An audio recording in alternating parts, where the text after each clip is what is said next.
Your Excellencies, distinguished ladies and gentlemen of the logo, and this is the Deputy Governor of Ekiti State, Mrs. Fumilayo Aduni Olayinka. Your Excellency.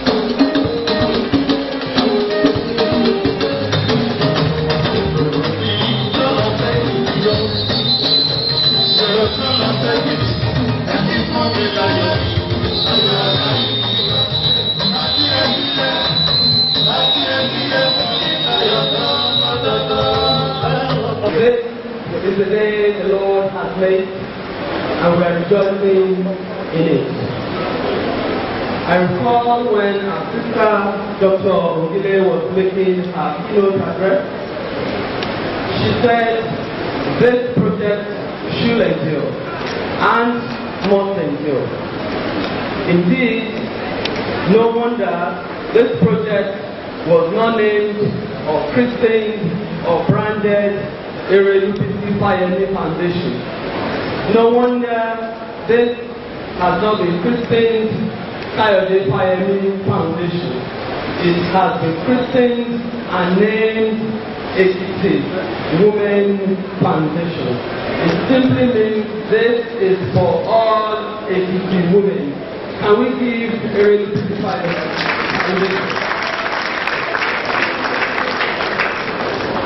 Distinguished ladies and gentlemen, we know the capabilities and we know the capacities of the lady behind this project. We have all heard what she has done all over the world, what she has done in Africa, and we are sure that this project, the Ekiti Women Foundation, the Development Foundation, pardon me, will endure and will indeed endure. I therefore have the honor and the joy to unveil this logo,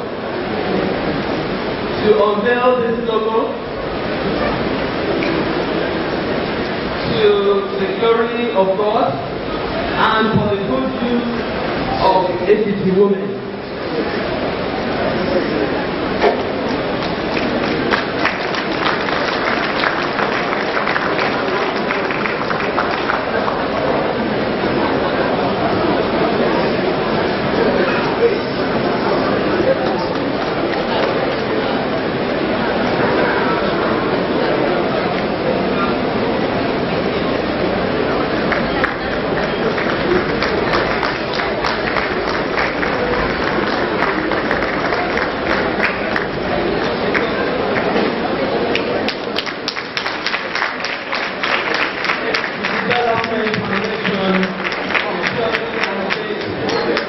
The sufferings of our women in the congratulations to us.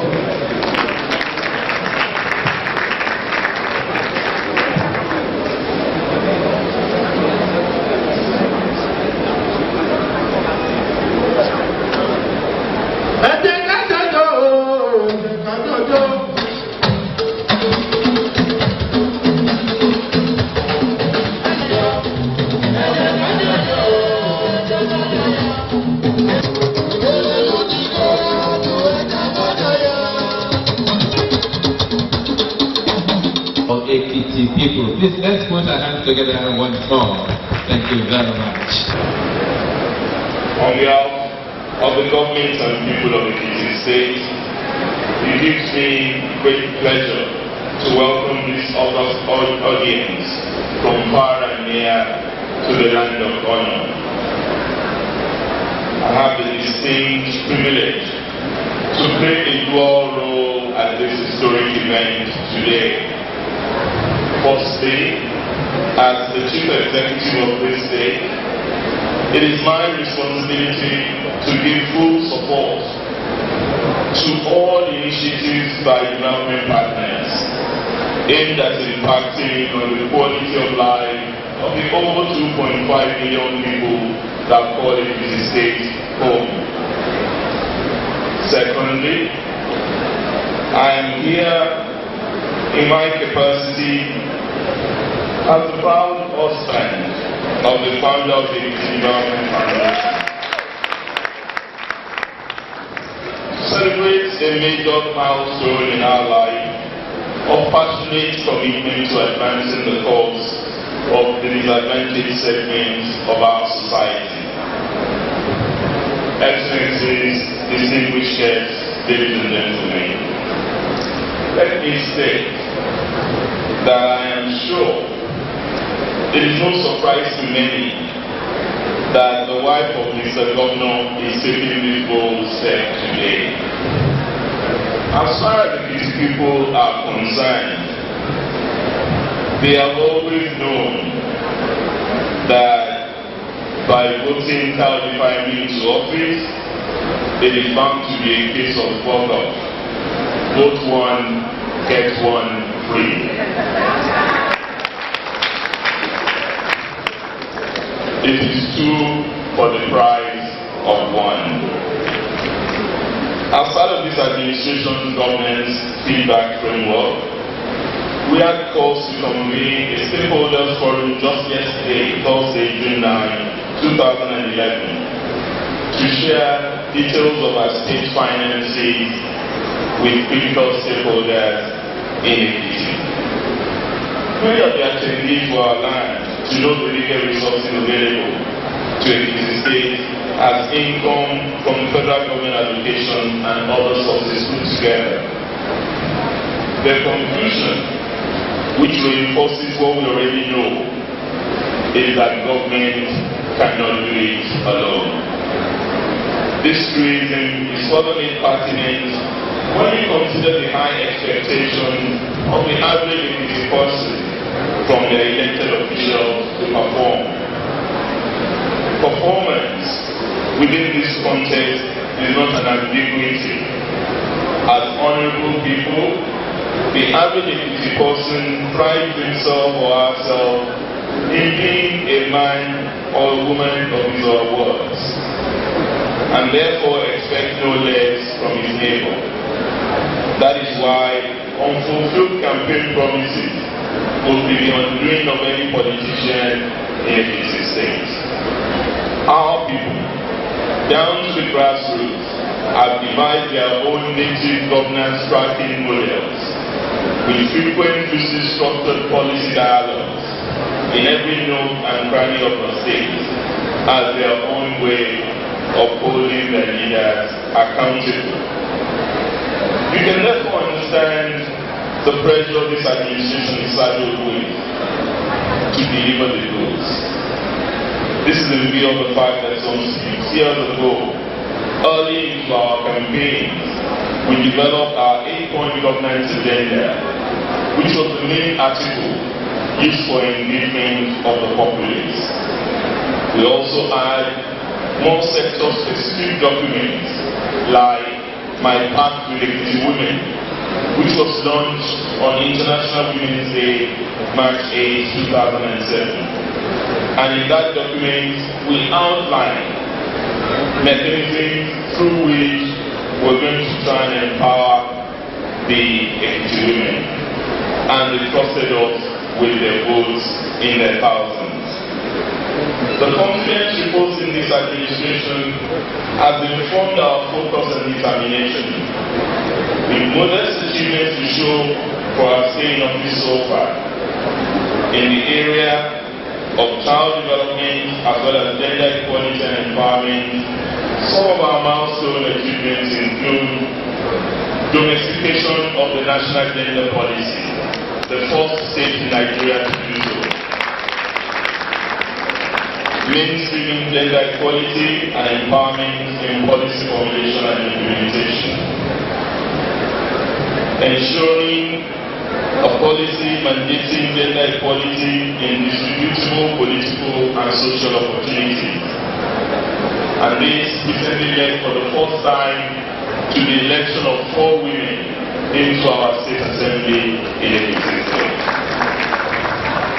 Activation of the state apparatus to expedite judicial process in cases of gender-based violence and child abuse, some of which have read the ugly egg recently in our state. There is, however, far more to be done, not only in this crucial sector, but in all of that in keeping with our 8-point agenda. The development needs of Ekiti State are varied and far-reaching, requiring a concerted multi-sectoral collaboration between government and non-state actors, such as the non-governmental organizations that are present here, very many vehicles in civil society, such as the media and religious organizations, with a view to bringing about positive and sustainable change. Excellencies, distinguished ladies and gentlemen, it is to the credit of this administration that we have restored the confidence of the associated stakeholders in the state, some of whom had previously packed their bags and left town literally. We have recently established relationships with key development partners, bilateral and multilateral institutions, including the UNDP, EFIE, USAID, UNIDO, UNICEF, UN Women, represented here by Dr. Gile, WHO, European Union, the World Bank, with a view to attracting development support to the state.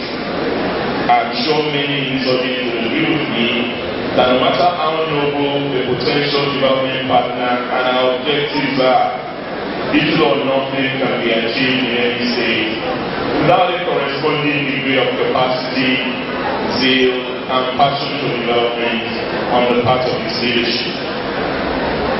It is in the light of the foregoing that I have welcomed and supported the vision of the Ekiti Development Foundation from its embryonic stage till now. I want to further pledge the full cooperation of this administration to work with the Ekiti Development Fund in achieving its global objectives.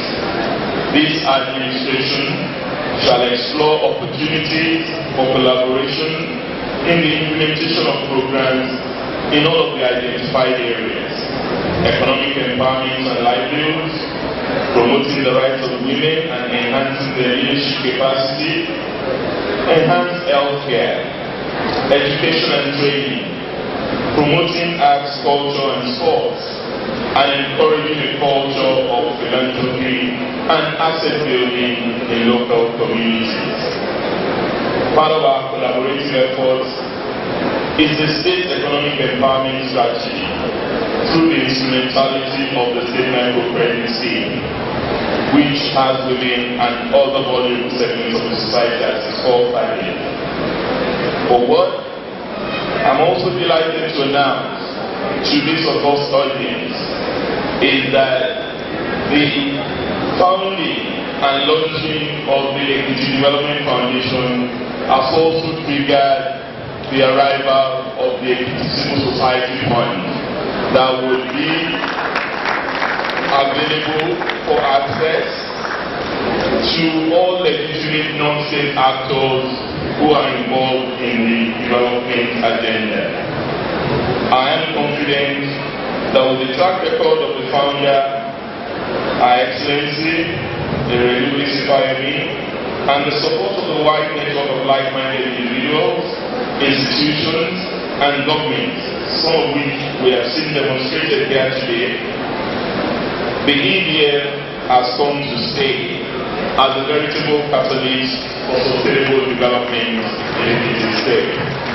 Once again, I want to thank you all for honoring us with your presence, and I want to congratulate the Ekiti Development Foundation team and wish all of you success. Thank you for listening. God bless you, God bless the Ekiti State, and God bless the Federal Republic of Nigeria.